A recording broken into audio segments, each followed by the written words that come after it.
कि हे मोनालिसा, तुमने तो बदल दिया कुंभ की दिशा। संगम में कूदने वाले तेरी आंखों की गहराई में कूद गए। माला क्या बेचने आई, बहुतों के हाथ से माला छूट गए। हिरनों सी आंखों वाली सब हिरन हेरने लगे। मीडिया वाले, आप जैसे साथी मीडिया वाले ले ले कैमरा उसे घेरने लगे और माला खरीद खरीद कर उसी के नाम की माला फेरने लगे। मोनालिसा को उस दृष्टि से न देखें। हम चाहते हैं कि एक गरीब घर की लड़की है और उसकी सुंदरता वास्तव में उसकी आंखों में इतनी सुंदरता थी कि रसीली कटीली नशीली आंखें कितने तो तर गए। वाह। और जहरीली आंखें देख के बहुत से मर गए। तो ये स्थितियां हुई हैं। लेकिन ये अपना अपना दृष्टिकोण है मित्र। तो मैं किसी के रूप सौंदर्य को सिर्फ एक पवित्र भावना से देखना चाहता हूँ। बस अगर हम बात करें तो कहीं न कहीं सबके जीवन का एक हिस्सा होता है। आपके जीवन का क्या कुछ हिस्सा रहा प्रेम मोहब्बत का? मुझे लगता है कि आप भी कहीं न कहीं उस मोहब्बत के मारे हैं, इसलिए इतने दुबले हो गए हैं। जी जी जी। क्या प्यार मोहब्बत तो हमारी चेसिस नहीं लाउ करती रही कि मैं प्यार मोहब्बत करूं, पर कविताओं के माध्यम से हमने प्यार मोहब्बत किया है। और प्यार मोहब्बत के लिए सिर्फ इतना कहना चाहता हूं कि मैं प्यार में सदैव असफल रहा हूं। कि मोहब्बत में इस कदर हम मटिया मेट हो गए। मोहब्बत में इस कदर हम मटिया मेट हो गए। माशूक की शादी हो गई, 2 दिन लेट हो गए। और वो आज भी लग रही है ताजमहल, एक हम है कि पिचके हुए कोलगेट हो गए। मैं आपके जौनपुर गया था जी जी, एक कवि सम्मेलन में। तो वहाँ देखा, रोड पे जा रहा था, तो एक प्रेमी प्रेमिका से कह रहा था कि जानम तुम्हारी आंखों में दुनिया दिखाई दे रही। मैं रुक गया। हमने कहा बेटा, जब इसकी आंखों में दुनिया देख रहे हो तो देख के बताओ चौराहे में चेकिंग तो नहीं चल रही? क्योंकि आज हमारे पास डीएल भी। प्रेमिका गोबर फेंकने के बहाने आती मिलने के लिए। हमारा स्टैंडर्ड देखिए कि मेरी प्रेमिका गोबर फेंकने के बहाने आती थी, घंटों हमसे बतियाती थी, हंसती थी, मुस्कुराती थी, जीने मरने की कस्में खाती थी। मोहब्बत के दुश्मन चंडालों ने भैंसी बेच दिया उसके घर वालों ने। हमारी पत्नी से बोला। पत्नी से आप बोले? हाँ भाई, बोलने की हिम्मत तो नहीं पड़ती लेकिन बोलना पड़ता है। पत्नी से कहा कि सुन सुन के ताने आ गया हूँ तंग। रोज छेड़ती हो जंग, तुमसे हो गया है मोह भंग, अब चढ़ गया हम पे भी भक्ति का रंग। मैं भी IIT बाबा के शरण में जाऊंगा और सन्यासी बन जाऊंगा। वो बोली तुम जोगी तो मैं जोगन बन जाऊंगी, तुम्हारे पीछे पीछे आऊंगी। तुम जोगी तो मैं जोगन बन जाऊंगी, तुम्हारे पीछे पीछे आऊंगी, क्योंकि आखिर मैं तुम्हारी सहधर्मिणी हूँ। तुम IIT बाबा बनोगे तो मैं भी ममता कुलकर्णी हूँ। नमस्कार, आप देख रहे हैं PG न्यूज। मैं प्रवीण आप सभी का बहुत बहुत स्वागत करता हूं। मित्रों, अभी हम यूपी के रायबरेली में हैं और आपको बता दें कि आप सोशल मीडिया खंगालते हैं, सोशल मीडिया पर एक्टिव रहते हैं, टीवी चैनल देखते हैं, यूट्यूब फेसबुक देखते हैं। मुझे लगता है कि आज हमारे साथ जो बैठे हुए हैं आप सभी इनके चेहरे को देखे हैं। मित्रों, ये हमारे साथ यूपी के सुप्रसिद्ध हास्य कवि नरकंकाल जी हैं मित्रों। और आपको बता दें कि नरकंकाल जी यूपी रायबरेली के रहने वाले हैं, लेकिन इनकी कविताएं जब सोशल मीडिया पर पढ़ती हैं तो आप अपनी हंसी नहीं रोक पाते हैं और आप कहीं न कहीं सुनते सुनते आपकी रातें बीत जाती हैं। पता नहीं चलता है कि नरकंकाल जी के अंदर जो हास्य ये रचनाएं हैं वो कैसी हैं, जो कि मन नहीं भरता है। आइए आज हम रूबरू होने की कोशिश करते हैं, जानने का प्रयास करते हैं कब से शुरुआत हुई और आज तक क्या कुछ नरकंकाल जी कर दिए हैं। सबसे पहले बहुत बहुत स्वागत है आपका नरकंकाल जी PG न्यूज चैनल पर। दर्शक जो देख रहे हैं उनका अभिवादन आप कैसे करेंगे? नमस्कार, मैं अपने दर्शकों का, श्रोताओं को अंधाधुंध प्रणाम करता हूँ। अंधाधुंध? जी, अंधाधुंध का मतलब ये है कि एक देशभक्ति की कविता सुन के एक अंधे को देशभक्ति सूझ गई। तो फौज में भर्ती होने गया। तो अधिकारी ने पूछा अंधे से कि तू क्या कर सकता है? उसने कहा मैं अंधाधुंध फायरिंग कर सकता हूँ। तो मैं अंधाधुंध प्रणाम करता हूँ। और PG न्यूज़ के जो हमारे ये भैया न्यूज़ रिपोर्टर हैं, आपको मूसलाधार प्रणाम करता हूँ। मूसलाधार? जी जी, मूसलाधार प्रणाम करता हूँ। और भी जो भी लोग हैं इस चैनल को देखने वाले हैं, उन सब को मैं बारंबार लगातार मूसलाधार, धुआंधार और चैला फार प्रणाम करता हूँ। कहीं आपको बता दें कि मैं भी अपनी हंसी को नहीं रोक पा रहा हूं। कभी जी इस प्रकार बोलते हैं, मुझे लगता है कि ये वीडियो जो है आप लोगों के लिए पूरा फुल इंटरटेनमेंट होने वाला है। कभी जी अभी अगर हम बात करें तो महाकुंभ से मोनालिसा, IITN बाबा और उसके बाद फिर क्या बोलते हैं ये दातून बेचने वाला, ये कुलकर्णी, जहां पर धर्म की बात होना चाहिए, जहां पर धर्म का प्रचार होना चाहिए, वहां पर लोग जो है ऐसी ऐसी प्रसिद्धियां वहां पर पैदा कर दी हैं जिनकी चर्चा जो है सोशल मीडिया पर खूब हो रही है। क्या कुछ आपने रचना कर दिया है जो एकदम सोशल मीडिया पर धमाल मच गया है कभी जी? ऐसा है मित्र जी, समुद्र मंथन हुआ था तो 14 रत्न निकले थे जी, लेकिन अब की बार महाकुंभ में 4-5 रत्न निकले। हाँ, पहला मोनालिसा, हाँ, दूसरे नंबर पर IITN बाबा, हाँ, तीसरे नंबर पे हर्षा रिछारिया, हाँ, चौथे नंबर पर ममता कुलकर्णी। हाँ। हम भी वायरल होने गए थे लेकिन वायरल फीवर होके लौट आए। आप नहीं वायरल हो पाए? नहीं, वायरल हुए हैं, काफी लोगों ने वायरल किया है। तो मैं एक कविता आपको सुनाता हूँ। 5वां जो है वायरल हुआ कभी जी, दातून बेचने वाला। दातून वाला भी हुआ है, अभी उसके अभी देख रहे हैं। 5 प्रसिद्धियां निकल गए, 5 रत्न निकल गए। बिल्कुल 5 रत्न हो गए। ये हमारा देश तो है ही है। यहाँ जब 9 रत्न लोग हैं, 9 रत्न का यूज करते हैं, जी जी, तो ये तो 5 ही रत्न। हमें लगता है कि 26 तारीख बीतते बीतते कभी जी 9 रत्न निकल जाएंगे। हाँ, बिल्कुल बिल्कुल लग रहा है। हाँ, बिल्कुल 9 रत्न निकलेंगे, ये इसमें निसंदेह है जी, कोई बात नहीं। तो एक कविता आपको सुनाता हूँ। बिल्कुल बिल्कुल सुनाइए कभी जी।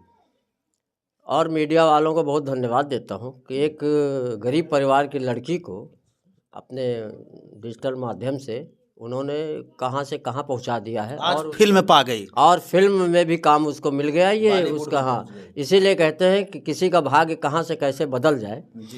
तो मैं इस कविता को मन में विचार आया कि जो हमें मीडिया वालों ने दिखाया उसी बेस पे हमने कुछ लिखने का प्रयास किया है। और किसी को चोट पहुंचाने की मेरी कई इच्छा नहीं, चूँकि हास्य कवि हूँ इसलिए थोड़ा सा उस वे में भी पढ़ता हूँ। जी बिल्कुल पढ़िए, बिल्कुल। कि हे मोनालिसा, तुमने तो बदल दिया कुंभ की दिशा। वाह। संगम में कूदने वाले तेरी आंखों की गहराई में कूद गए। वाह। माला क्या बेचने आई, बहुतों के हाथ से माला छूट गए।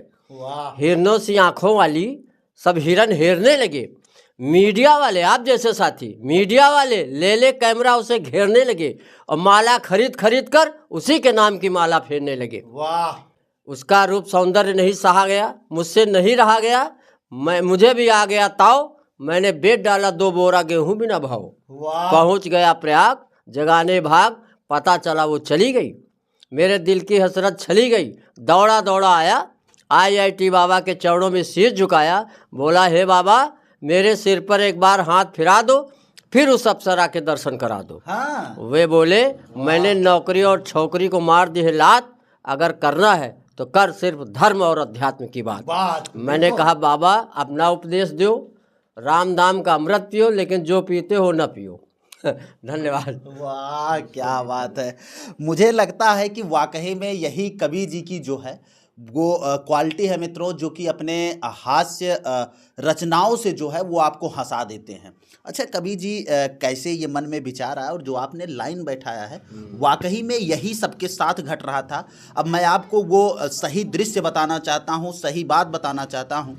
जब हम महाकुंभ में इंटरव्यू कर रहे थे, कई लोगों से मैंने पूछा कि आप महाकुंभ में क्यों आए हैं, तो कुछ लोगों ने बताया कि मैं महाकुंभ में मोनालिसा को खोज रहा हूँ। जी जी, ये लोगों का अलग अलग दृष्टिकोण है।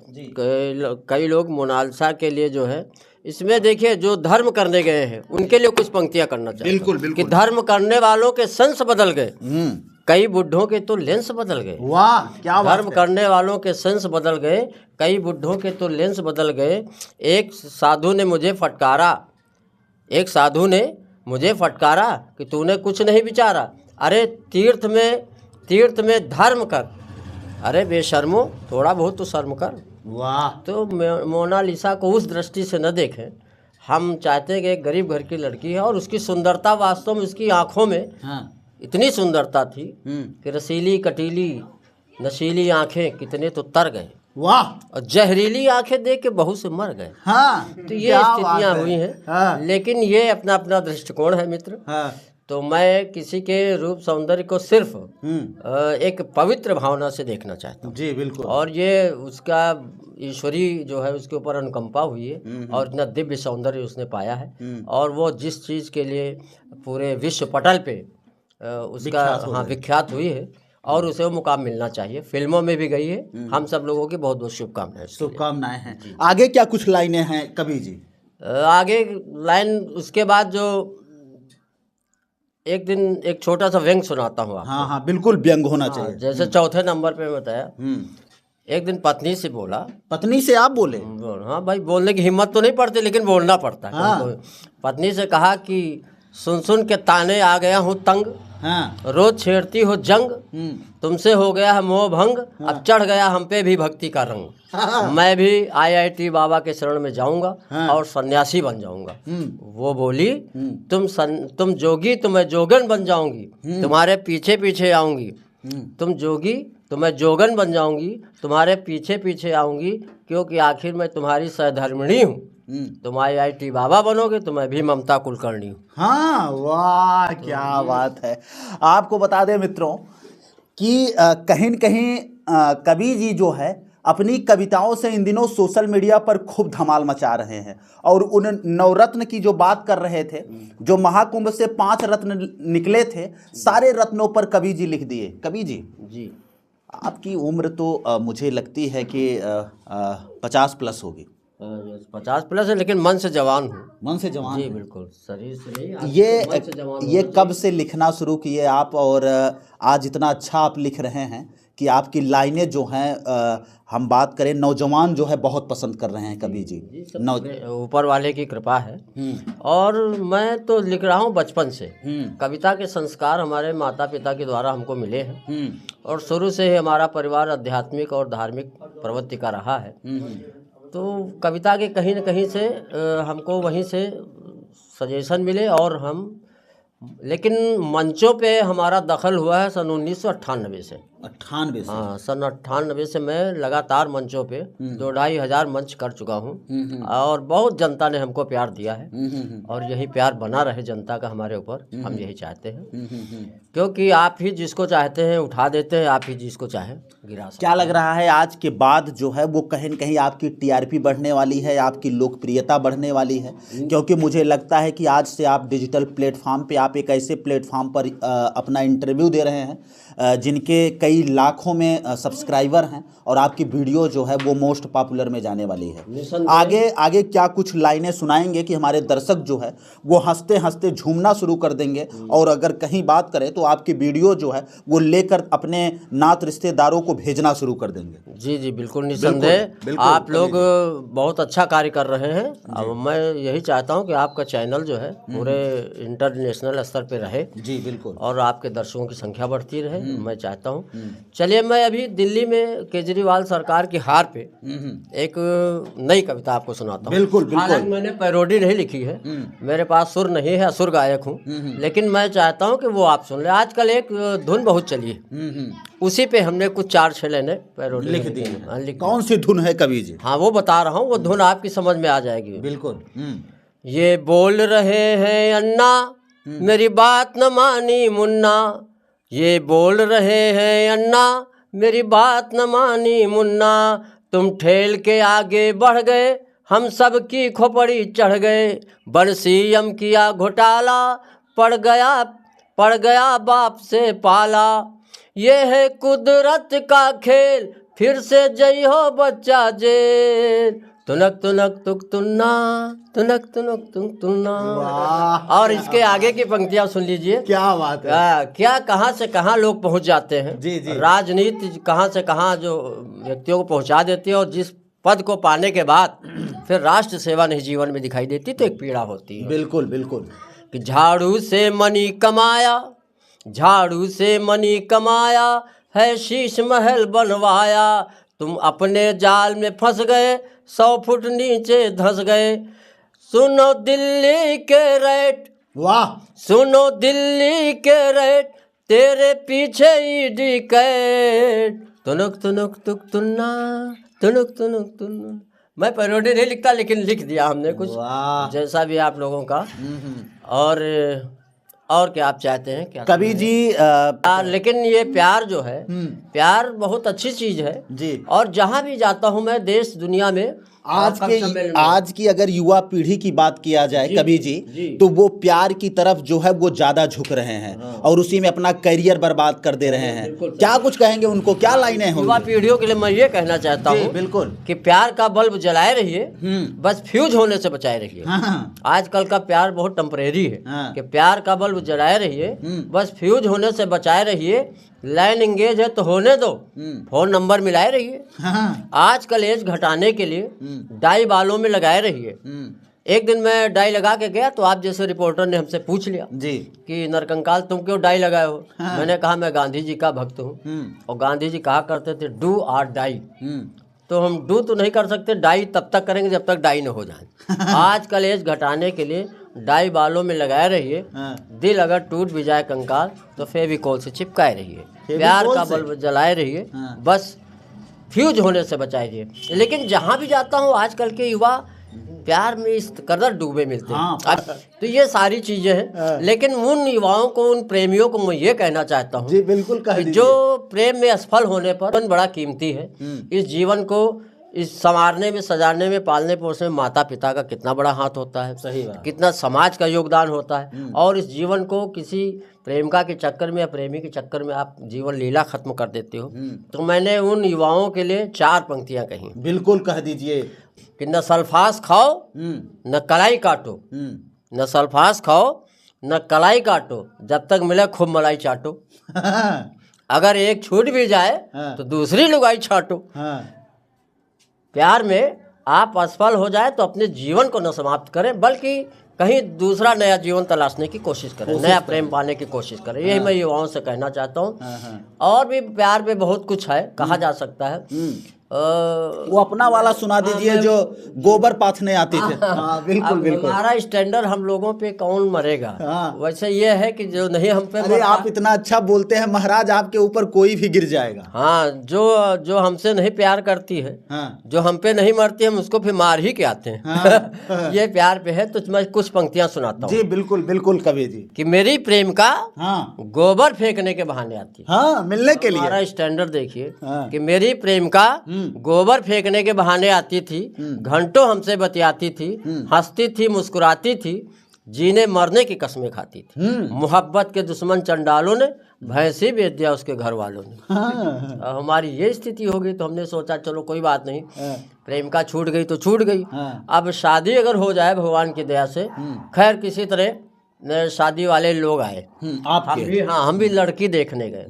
लड़की देखने गए जब हम, तो हमारी सास ने हमसे पूछा कि बेटा चाय लोगों की च्यवनप्राश। तो हमारे ससुर ने कहा केवल सांस ही लेता रहे बहुत है।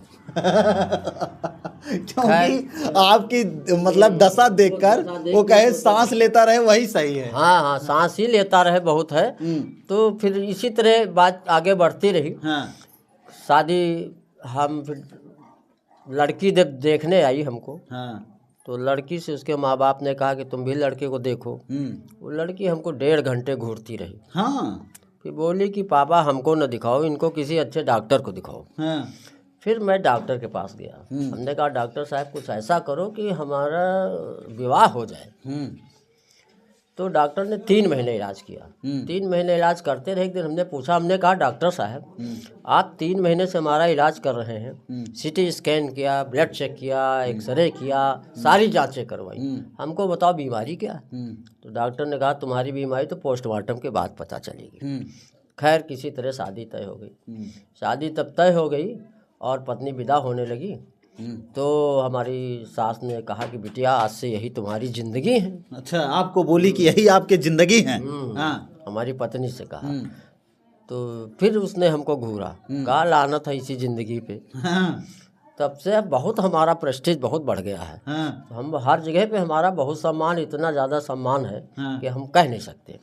और आप लोग भी देखिए कितना हमारा सम्मान कर रहे हैं, जबकि मैं इस योग्य नहीं हूँ। जी, आपको बता दें मित्रों, ये हमारे साथ नरकंकाल कवि जी हैं मित्रों, और इनका नाम भी जो है वो दर्शक ही दिए हैं, नरकंकाल, और हास्य कविताएं पढ़ते हैं। अब आप ये वीडियो देखकर अंदाज़ा लगा लिए होंगे कि किस लेवल के ये कवि हैं, और इनकी रचनाएं जो हैं आज जो है भारत में जन जन पढ़ते हैं, जन जन सुनते हैं, और कहीं न कहीं जो भी कविताएं रहती हैं वो गाँव का टचअप देती हैं। फिलहाल इस वीडियो पर आप क्या सोचते हैं, कमेंट बॉक्स में अपनी प्रतिक्रिया जरूर दीजिएगा, और एक प्यारा सा कमेंट जो है वो नरकंकाल के लिए जरूर लिखिएगा। चलिए मित्रों, मिलते हैं फिर से एक नेक्स्ट वीडियो में और एक नई खबर के साथ। तब तक के लिए हमें दीजिए इजाज़त। जय हिंद, जय भारत। धन्यवाद। धन्यवाद।